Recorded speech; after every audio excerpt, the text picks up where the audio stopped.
Bienvenue dans le Grand Show. Vous êtes comédien, metteur en scène, fondateur de l'Entrée des Artistes, une école de théâtre. Vous l'avez créée, évidemment. C'est un très beau projet dont vous allez nous parler. On va commencer avec notre minute promo. Tout de suite, on rentre dans le vif du sujet. C'est une minute pour nous en parler, pour nous parler de cette école avec une liste de mots interdits. Il faut nous faire rêver. Et oui, il faut nous parler de ce projet, ce magnifique projet, avec une liste de mots interdits que je vais vous donner tout de suite. 3 mots tabous à ne pas prononcer pendant cette minute. Les voici: talent, prof et modernisé.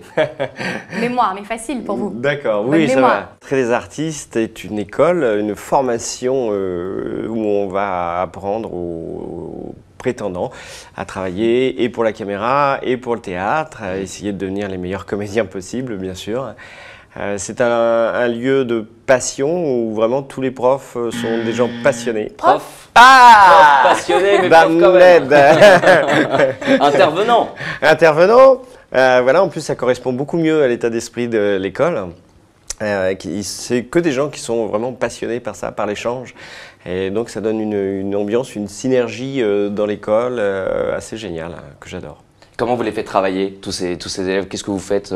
Bien sûr, on travaille des scènes de théâtre, de cinéma, c'est une évidence, des textes. On travaille beaucoup sur des impros, on travaille beaucoup sur des exercices aussi. Ouais. On amène à la fois beaucoup de choses un peu d'ailleurs, un peu de partout, y compris notre méthode à nous. Belle minute. Une seule fois prononcé prof. C'est beau, bravo, c'est une belle minute. Vous en êtes bien sorti. Bravo, on va regarder tout de suite. Ah si, on peut vous le dire, on a des invités qui galèrent plus que vous. Soyez fiers de votre parcours. On va regarder tout de suite une présentation de votre actualité. En images, on en reparle juste après, regardez. L'acteur doit croire dans la vérité de ce qu'il fait. Ce sont les mots du célèbre metteur en scène russe Konstantin Stanislavski. Ces mots illustrent ici parfaitement bien l'objectif que s'est fixé l'école de théâtre, l'Entrée des Artistes. Dites-le-moi, Claire. Dites-le-moi, je vais devenir timbrée, dites-le-moi. Fondé en 2007, l'établissement parisien dirigé par Olivier Belmondo accueille chaque année une trentaine d'élèves, débutants ou expérimentés. Son petit plus, proposer des cours qui mêlent les meilleures techniques de jeu actuelles comme la méthode issue de l'Actor Studio et des exercices conçus par les enseignants comme Olivier Belmondo. Un procédé qui semble porter ses fruits comme le témoigne Thomas Kawam, un ancien élève de l'Entrée des Artistes. Il a réussi à débloquer tellement de choses en moi. Il a réussi à ouvrir plein de cadenas qui étaient complètement fermés, de choses où je m'interdisais de faire, des choses auxquelles j'arrivais pas à accéder. Et puis, en 3 ans, j'ai réussi à pratiquement faire tout ce qui était possible qu'un acteur fasse. L'Entrée des Artistes se démarque également de ses concurrents en assurant le suivi professionnel de ses anciens élèves. 3 ans après avoir obtenu son diplôme, Thomas Kawam peut toujours compter sur son professeur. Très bons conseils. Ça, c'est vraiment important pour moi, par exemple, de pouvoir compter sur lui quand j'ai des questions ou que j'ai des doutes, des choses, parce qu'il a vraiment un œil, il a un bon œil dessus. Et puis, on peut revenir à l'école, retravailler si on a des auditions, des choses comme ça. Enfin, les élèves de l'Entrée des Artistes peuvent bénéficier aussi du soutien de Jean-Paul Belmondo, le parrain de cet organisme. Et quel parrain, évidemment, on va y revenir. C'est plutôt sympathique d'entendre un témoignage d'un c'est élève. Clair. Ça vous fait plaisir, vous restez toujours en contact, ça c'est la philosophie aussi de l'école. C'est la philosophie, il n'y a pas d'obligation bien sûr, mais la philosophie c'est ça, c'est tous ceux qui veulent continuer à venir nous voir, à nous parler, la porte est toujours ouverte et voilà, régulièrement il y a des anciens qui passent assister à un cours, qui nous donnent leur actu, il y a etc. un suivi régulier, évidemment, ils peuvent vous consulter. Ça prouve qu'ils ont passé un bon moment dans cet établissement. Et qu'ils ont appris beaucoup de choses aussi. J'espère. Elle a été créée en 2007, cette école. Comment est née l'idée? C'est quelque chose que j'avais depuis longtemps dans ma tête. Et il fallait le temps que j'arrive à rencontrer les exercices, les déclencheurs, la façon dont je voulais faire, que je développe une méthode, etc. Voilà. J'ai toujours aimé faire travailler les autres acteurs dès que j'ai commencé ce métier. Et puis voilà, à un moment, je me suis lancé. Et qu'est-ce qui vous plaît tant dans l'idée de diriger? Qu'est-ce qui vraiment est... C'est une super question. Je sais pas. Je pense que c'est le plaisir d'emmener des acteurs d'un point A à un point B, de les aider à se dépasser, à aller beaucoup plus loin que ce qu'ils peuvent imaginer au départ. Ouais, de les voir évoluer aussi. Et de les voir évoluer, bien sûr. Voilà. Vous présentez votre école comme une école qui tend à moderniser les cours de théâtre qu'on peut voir. Ça veut dire que les autres, finalement, les autres écoles sont un peu dépassées dans leur méthode, dans leur façon de faire. On cite souvent dans la région parisienne, par exemple, les cours Florent, cours Simon, pour ne citer que ces écoles. Je dirais bien sûr absolument rien sur les autres écoles. Mais plutôt ce qu'on essaye d'apporter, oui, c'est quelque chose qui soit à la fois moderne, c'est-à-dire le plus rapide et le plus efficace possible. Ouais. En intégrant bien sûr les techniques de cinéma, en n'oubliant pas tout ce qui s'est passé par exemple à l'Actors Studio ou chez Stanislavski, et en apportant aussi des choses plus modernes, plus récentes, de coachs américains par exemple notamment, parce qu'on a quand même beaucoup évolué depuis Stanislavski, mais même si c'est des bases vraiment incontournables. Parce que pour vous, ce qui se passe outre-Atlantique est très intéressant aujourd'hui en termes de formation. Oui, oui. Et il y a un apport absolument exceptionnel et remarquable dans l'apprentissage des anglo-saxons d'ailleurs, hein. À Londres aussi il se passe des choses très intéressantes. Sans pour autant dénaturer ce qu'on fait en France, hein. Il y a des choses qui sont vraiment très très bien aussi. Oui. Mais disons que maintenant on a beaucoup plus d'outils, de palette de choses à faire hein, avec les élèves et que ça serait vraiment dommage de s'en priver. Et c'est vrai que mon constat était que souvent dans les écoles, même d'autres écoles qui sont très bien, bien sûr, ne travaillaient que sur un secteur ou se revendiquaient que de l'Actors Studio ou que de ça. Et l'idée c'était de dire non, mais il y a des choses, des méthodes partout, on a des exercices, des déclencheurs qui viennent de partout et qui parfois sont vraiment formidables. Évidemment, l'ambition par contre, comme les autres écoles, c'est d'avoir des grands noms qui sortent. Eh bien, curieusement, au départ, j'y ai pas pensé. Ça m'a pas traversé l'esprit quand j'ai créé l'école. C'était vraiment basé sur le plaisir et l'envie. Ouais. Et c'est un peu, en fait, c'est ma chérie qui un jour m'a dit, non, mais t'as vu, il y a machine, elle a tourné dans ça. J'ai dit, ah bon? Et il y a un tel, il te dit, ah bon? C'est-à-dire que, voilà. Alors, c'est vrai que ça me fait super plaisir de voir ce qui est en train de se passer. Mais ce n'était pas l'objectif du départ. L'objectif, c'était vraiment de travailler, c'était de développer une méthode le plus efficace possible et où tout le monde soit des gens passionnés. Il vous a dit oui tout de suite, Jean-Paul Belmondo, quand vous lui avez demandé de parrainer l'école? Ouais. Il n'a pas hésité un seul instant. Pas une seconde. Parce que vous avez quoi? C'est la passion du théâtre en commun? C'est ça avant tout qui a motivé Bien sûr. Oui, tout à fait, je pense que c'est ça. J'avais déjà évidemment travaillé un peu à ses côtés, ça m'est arrivé. Voilà, pour moi c'était une évidence que je demande à Jean-Paul, parce que c'est un grand acteur, et puis parce que c'est la famille, et puis c'est quelqu'un qui m'est très cher, bien sûr. Et donc son rôle de parrain, ça se concrétise comment en fait? Il suit un peu ce qui se passe à l'école? Il suit un peu, voilà, et il demande toujours des nouvelles, il suit un peu ce qui se passe, il est présent à chaque audition publique en fin d'année, et voilà.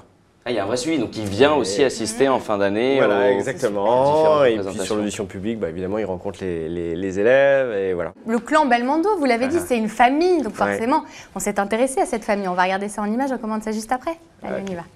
L'art comme passion, l'art comme mode de vie. Olivier, vous êtes issu d'une grande famille d'artistes.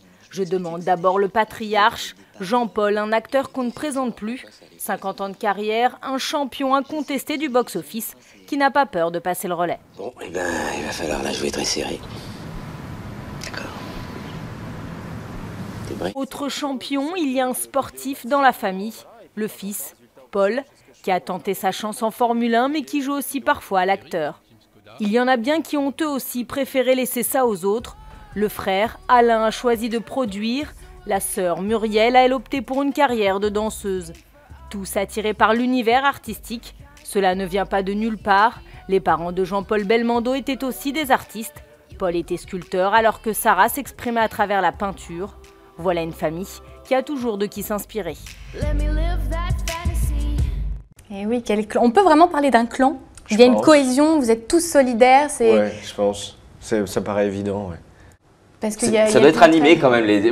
Quand on voit tout ça, on se dit les repas de famille, ça doit être quand même quelque chose. Hein. Oui, ça a toujours été festif, joyeux, animé, toujours rempli de blagues. Jean-Paul était quelqu'un d'extrêmement blagueur.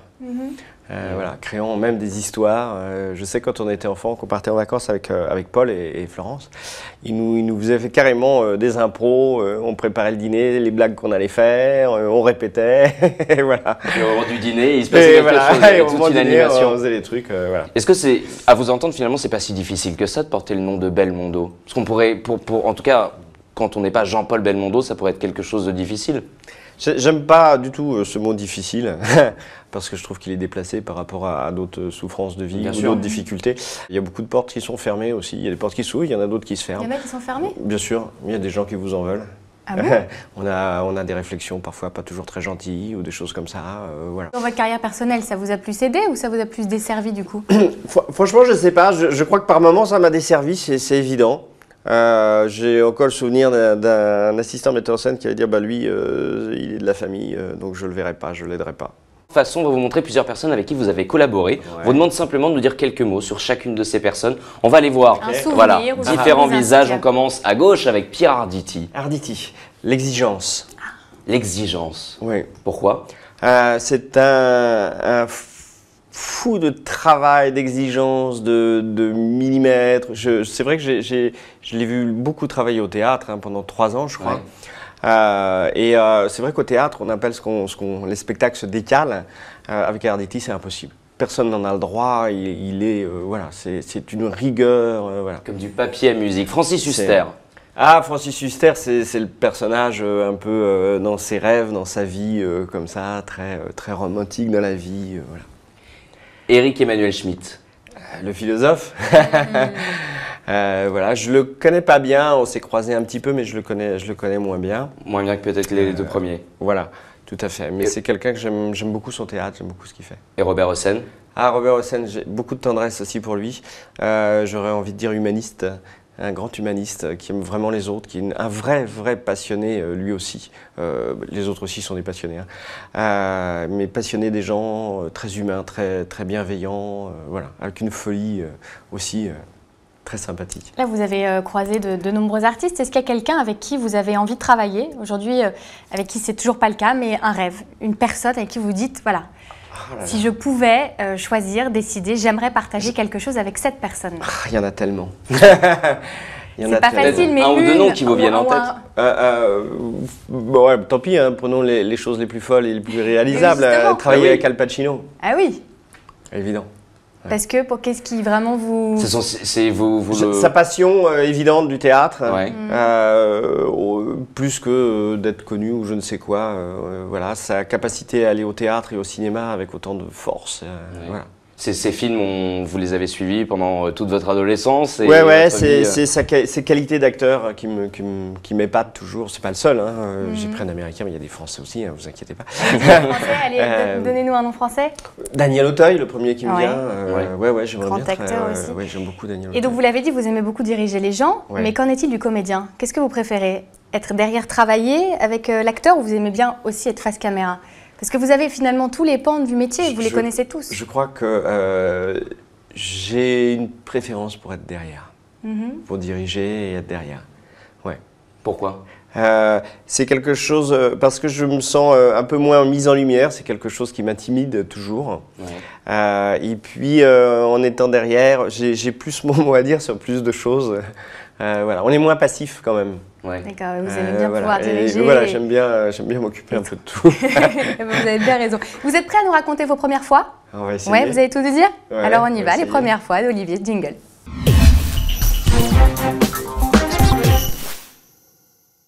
Alors, est-ce que vous pouvez nous donner votre premier job, s'il vous plaît? Oui, c'est facile.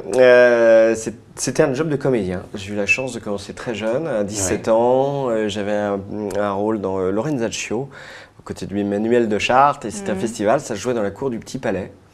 Voilà, c'est un formidable souvenir. Quel souvenir Et justement belle vous en première pièce, gardez? pour le C'est coup. quoi? Il y avait beaucoup de trac, il y avait beaucoup... Il y avait évidemment beaucoup de trac, mais il y avait un émerveillement parce que c'était quelque chose de... Ça jouait en plein air, ça jouait l'été, Ouais. c'était un lieu étonnant, voilà.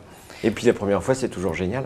Est-ce que vous vous souvenez de votre premier cours? Reçu ou donné? À vous de choisir. Reçu, je m'en souviens pas. Donné, oui, je m'en souviens très très bien.